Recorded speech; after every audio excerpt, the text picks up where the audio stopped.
Salut și bine v-am găsit la un nou video. O să vă învăț, în acest video o să vă învăț cum să adăugați thumbnail pe YouTube dacă aveți o tabletă Android.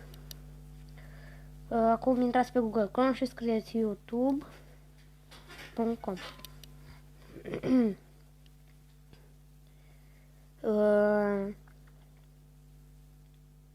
Vă duceți aici pe cele 3 puncte și dați desktop. Hai să vedem cu YouTube. Nu aici.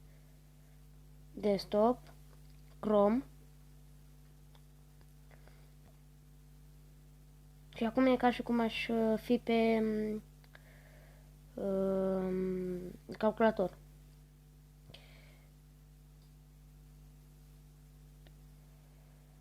Așa. Conectează cu asta. Acum, după cum vedeți, e ca și cum aș fi pe calculator. Vă duceți aici.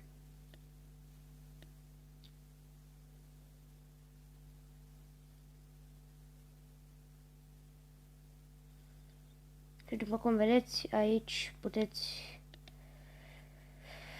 încărca aici de la camera foto. Da.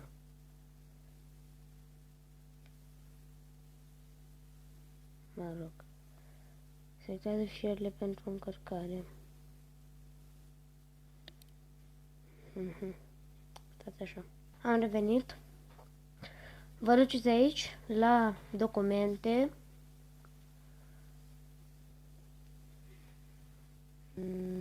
Videoclipuri. De exemplu, vreau să pun ăsta.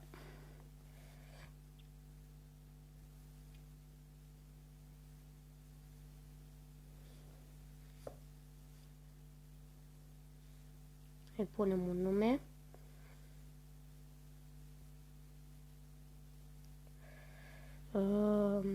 KineMaster. Hashtag intro and outro. Bun. Miniatură personalizată. Documente. Imagini. Am aici deja una cu KineMaster.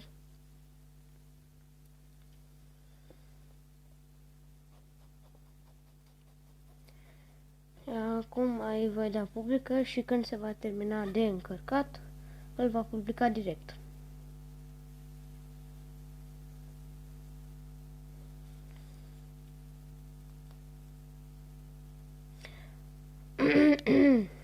Bun. Voi reveni când se va încărca videoclipul.